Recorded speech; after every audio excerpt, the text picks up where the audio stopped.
یہ ایک شخص کے لیے استعمال کیا جاتا ہے، ہوں کسی کے استعمال کیا جاتا ہے، یعنی ہوں زیادہ لوگوں کے لیے استعمال کیا جاتا ہے، یعنی یہ لفظ زیادہ لوگوں کے لیے استعمال کیا جاتا ہے۔ اس کی مثال کون سی ہونی چاہیے؟ تو مثال کچھ اس طرح سے ہے کہ احمد اور ان کے دوست یعنی کرکٹ کھیلتے ہیں، یعنی آج کل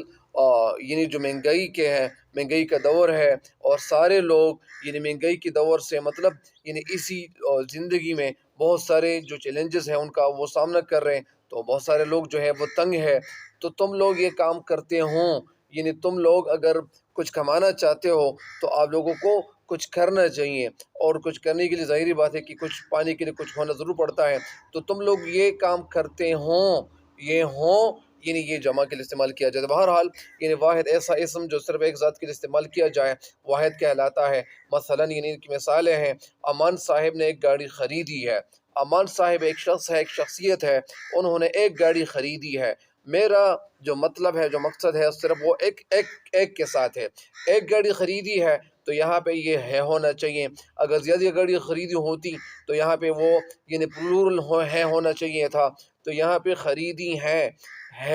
تو یہ ہے کیا ایک شخص کے لیے استعمال کیا جاتا ہے۔ گاڑی ایک گاڑی، اور گاڑیاں تو گاڑی کی جمع گاڑیاں ہیں۔ تو اسی طرح مثال نمبر دوسری مثال کون سی ہے کہ شہریار کی کتاب میز پر ہے۔ شہریار یہ ایک طالب علم بھی ہو سکتا ہے، یعنی ایک بڑا لڑکا بھی ہو سکتا ہے، چھوٹا بھی ہو سکتا ہے، کوئی بھی نام بھی ہو سکتا ہے۔ اسی طرح امان صاحب، ہر کوئی امان ہو سکتا ہے، تو اسی وجہ سے شہریار کی کتاب میز پر ہے۔ تو میز پر ہے، کتاب ایک شخص کی کتاب، یعنی کی کتاب یہاں پہ اصل میں آپ کو میں یہ بھی بتاتا چلوں کہ امان صاحب نے ایک گاڑی خریدی ہے، تو ایک کو ایک عددی اسم بھی کہہ سکتے ہیں، جس کو عددی کہتے ہیں، یعنی حروف عددی، یعنی وہ حروف جس میں عدد کے حوالے سے بتایا جائے۔ بہرحال یہ بحث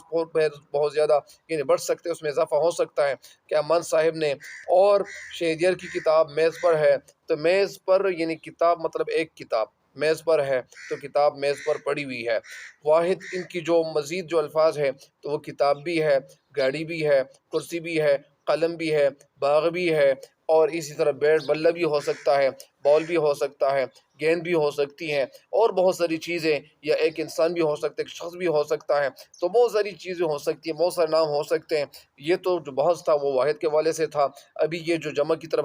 ہمیں جانا چاہیے، وہ اسم جو ایک سے زیادہ کی تعداد ظاہر کرے، یا یہ تجربہ آپ اس طرح بھی کہہ سکتے ہیں کہ وہ اسم جس میں زیادہ کی تعداد کے حوالے سے معلومات ہو، یعنی وہ اسم جس میں ایک سے زیادہ کی تعداد یعنی ظاہر کریں، یا ایک کی زیادہ کی تعداد مطلب یعنی آپ کو بتائیں یا ان کے حوالے سے بتایا جائے،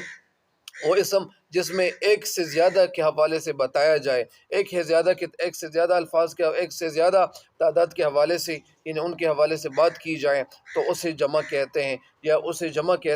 وہ جمع کہلاتا ہے۔ مثلا امان صاحب نے کئی گاڑیاں خریدی ہیں۔ امان صاحب یعنی یہ تو ایک آدمی ہے اور ایک شخصیت ہے، تو کئی گاڑیاں مطلب یعنی مینی گاڑیز، ویکلز جس کو کہتے ہیں، تو کئی گاڑیاں خریدی ہیں، تو بائی کی ہوئی ہے، تو یہاں پہ یہ ہیں کا لفظ استعمال اس لیے کیا گیا کہ یہ پلورل کے لیے استعمال کیا جاتا ہے۔ یہاں پہ ایک گاڑی تھی اور یہاں پہ کئی گاڑیاں ہیں، تو اسی وجہ سے امان صاحب نے کئی گاڑیاں خریدی ہیں، تو مطلب یعنی یہاں پہ خریدا کا جو لفظ ہے یہ تو سنگولر ہے، اور یہاں پہ یہ ہیں کا لفظ آیا ہوا ہے۔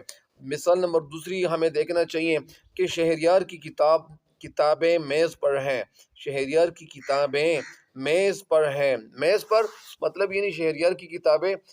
میز پر مطلب پڑی ہوئی ہیں، تو ایک کتاب تو نہیں ہے، یہ کئی کتابیں ہیں۔ اور یہاں پہ جمع کی طرف ہمیں جانا چاہیے کہ کتاب کی جمع کتابیں، گاڑی کی جمع گاڑیاں، کرسی کی جمع کرسیاں، اور قلم کی جمع قلام، باغ کی جمع باغ یا باغات یا باغوں، یا یعنی باغی بھی ہو سکتا ہے، تو اسی وجہ سے وغیرہ۔ تو یہ تو آج کا جو بحث تھا تو وہ واحد و جمع کے حوالے سے تھا، اور یہ جو ہم نے جس قسم کے حوالے سے ہم نے جو بات کی تو وہ اسم بلحاظ تعداد ہے، اور اسم کے اقسام کے حوالے سے بھی آپ کو بتا دیا کہ اسم بلحاظ تعداد کتنی ہے، تو وہ واحد اور جمع۔ واحد کا کیا مطلب ہے، جمع کا کیا مطلب ہے؟ ایک تو جمع بھی ہے، ایک جمع الجمع ہے۔ ایک جمع الجمع وہ لفظ یعنی جو جمع ہوں، یعنی جمع کے حوالے سے مطلب یعنی باغوں یعنی باغات، یا اسی طرح قلو تو قلجات، یا اسی طرح مطلب یعنی بہت سارے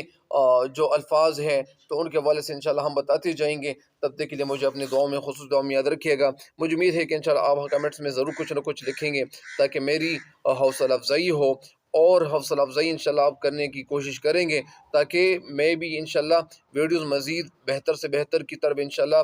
بناتا جاؤں، اور یہ اللہ تعالیٰ کی مہربانی ہوگی، آپ لوگوں کی دعائیں ہوں گی۔ اور تب تک کے لیے مجھے اپنے خصوص دعاؤں میں یاد رکھیے گا۔ اللہ نگہبان۔